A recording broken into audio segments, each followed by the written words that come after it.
Get ready for the mic! Skús do toho nebliakať, jak idiot.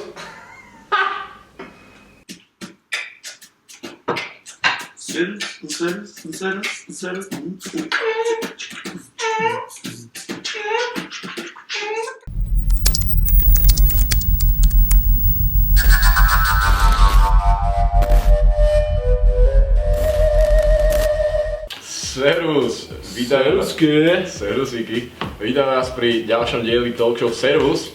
Tentokrát máme trošku špeciálnejší diel, lebo prišiel nám autor našej neskutočnej grafiky a ostatných vecí, ktoré môžete vidieť na našom Facebooku alebo YouTube. Je ním Stano Ondruš. Stanko, pozdrav trošičku. Servusky, čajdy. Stano, ako ste zistili z týchto všetkých vecí, venuje tzv. Voľnej grafike a je takým novodobým výtvarníkom a chce sa stať priamo umelcom. Tak Stanko, predstav sa nám trošku a povedz nám, že čo to znamená voľná grafika. Takže voľná grafika je skôr úplne iná záležitosť alebo úplne iné médium ako vlastne grafický dizajn, čo robím pre vás na rízo slovenské vecičky. Voľná grafika, už to trošku odbornejšie vysvetlím,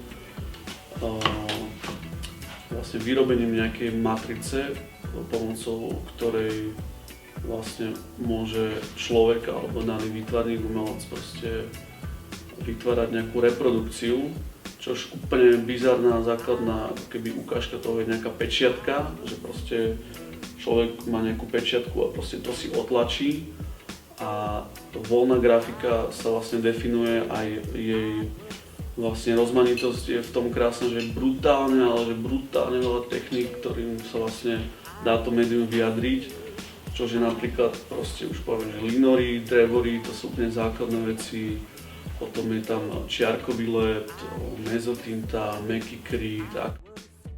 Človek zabrne aj do grafického dizajnu, ale aj vlastne do tej voľnej grafiky.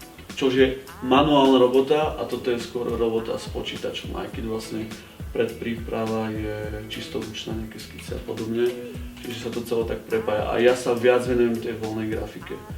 Čomu sa ty teda konkrétne venuješ v voľnom dizajne? Ja musím akože z začiatku povedať, že nie som absolútne nejakým vyprofilovaným umelcom tým, že mám 20 rokov. Nemám nejakú ako keby vyhrotenú nejakú líniu alebo nejakú jednoznačnú problematiku, ktorej sa venujem. Taký zdroj, ku ktorému sa vraciam, je práve náboženstvo a viera. A vlastne cez to sa všetko odráža vnímania Boha na mne napríklad. A reagovaním proste a zobrazovaním ho buď realisticky pomocou napríklad mojich portrétov alebo prevedením do abstrakcie. Takým výrazným bodom alebo symbolom je to, že ako keby znázornením kontrasty, vyslovene, že človek, ktorý sa proste pozrie na tú grafiku, na tú kresbu, na tú maľbu, tak chce možno, aby pocítil naozaj buď moje vnímanie, alebo čisto ako keby moje chápanie a znázorňovanie. A viem, že ty si proste úplne chcel variť v živote, byť hotelovým magnátom a takto my so Šťukom z Bratranci a vieme niečo o sebe už. Takže povedz nám, že ako si sa dostal z hotelierstva k umelectvu. No jasne, vieš čo, doma som si varil buchtičky parné.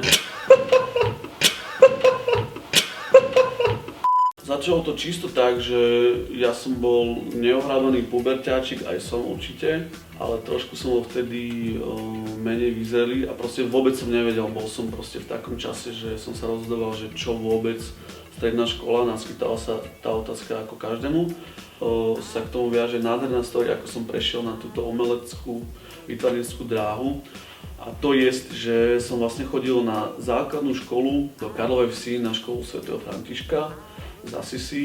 Tam som mal spolužiaka Martin Durmik, servusky môj. Dá sa povedať, že on nádherne zmenil túto moju cestičku životnú tým, že sme sa stretávali po škole, že som chodil k nemu, vysvetľoval mi, že ako kreslí, čo používa a zobral ma na jeden kurz kreslenia, kde sme kreslili drevenú typickú sošku z Ikei, čo si proste môžeš meniť tie ručičky, že proste základná anatómia, že Ondriško, že pozdravujem ťa môj.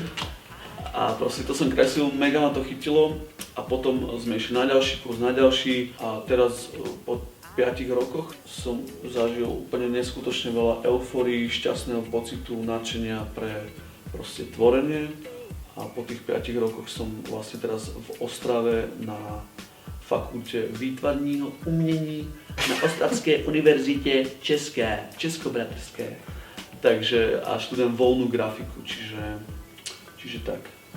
A ako vidíš teda taký ten, v krátkosti sú opísať taký tvoj profesijný rast, že teda začal si kresliť aj také guličonky a potom si sa dostal k tomu, že robíš takéto odznaky alebo proste veci, ktoré máš na Facebooku. A som proste brutálne, tako, že to nechcem robiť nejako egoisticky, ale cítil v sebe talent proste naozaj, že som ho zdedil, že ho proste idem využiť a je to úplne úžasné, že človek vlastne môže vidieť nejaký rast a proste nejakú svoju, či už nejakú profesijnú cestu alebo cestu, ktorú sa proste bude venovať celý život, čo úplne si myslím, že aj teraz samozrejme. Ja by som to asi dal do takého trojuholníku, že škola na prvom mieste, potom bola voľná tvorba a zákazky, čiže vyvíjanie sa, potom možno nejaké peňažčoky a vlastná tvorba, akože čisté seba a vyjadrenie. Takže proste začalo to v takých veciach, že iba som si niečo čmáral a niekto si to kúpil a teraz sa to presunulo akože do dneška, do aktuálnej situácie, že proste človek mi napíše e-mailík, že chce odo mňa návrh na tetovanie, čo je už celkom taká zodpovednejšia vecička. A začal akože aj ten vývin sa začal tak, že mal som už niekoľko aj individuálnych, aj kolektívnych výstav. A stalo sa to stupne, čo som mega rád. A tento rok sa mi zdá, že je úplne najprogresívnejší. Tak posunieme sa trošku ďalej. No poďme. A máš nejakú takú svoju... Neskutočný vtip som teraz dal, pozor! Máš nejakú takú, že echt storičku, príbeh a nejakú skúsenosť, ktorá si proste úplne si niečo... Zapísala do histórie. Zapísala do análov. Bolo asi pred 2 rokmi. 3. september, doteraz nezabudnem, kde som vlastne kvázi interaktívne maloval taký obraz na ten princíp, že ja som ho maloval a to som bol ako keby ja v odraze a to som mal predpripravené, že malo to fungovať ako keby zrkadlo a človek, keď som to už domaloval, človek keď sa pozrel z jedného bodu, tak videl ako keby odraz mňa, ako tam sedím, že ja som tam mal dopredu pripravenú stoličku a proste bolo to taká proste haluška, že človek sa na to kúkol a proste, že chcel som iba vyskúšať taký iluzívny efekt a mal som vlastne možnosť cez jedno občianske združenie tam vystavovať a mal som tam aj taký jeden stánoček, kde som mal moju ladničku, ktorú som maloval asi pred 3 rokmi, mal som tam označiky, premietali sa tam nejaké moje videjka a bol som tam ja, keď som s ľuďmi o mojich veciach a vlastne úplne ako keby nezávisle na to, o 3 dní, čo sa skončil ten festival, som stretol jedného týpka, sedeli sme proste, akože ešte nie s ním, ale sedeli sme v jednej krčmičke v centre Bratislavy, proste pohodový piatkový večer. Idem sa zrazu na bar a tam mal proste týpek, môj odznak a tých oznakov tam proste nebolo veľa. Bol to týpek, ktorého som vôbec nepoznal a vlastne som zistil, že aj tam bol. Odznak si kúpil na tom festivale, ešte nezávislo, že asi si ma nepamätal, alebo asi ma na tom mieste nevidel. Na základe toho odznaku, čo si kúpil a dal si na ruksak, tak sme sa vlastne spoznali. Odtedy sme vlastne priateľa, začali sme sa baviť proste o umení, chodiť na moje výstavy, veľmi sme si sadli, čiže vlastne umenie spája do reči. Šťukino, ďakujeme ti, že si prišiel na naše pozvanie do Talk Show Servus. Stána si môžete nájsť na Facebooku. Šťukátik, šťukát, ŠTUKART.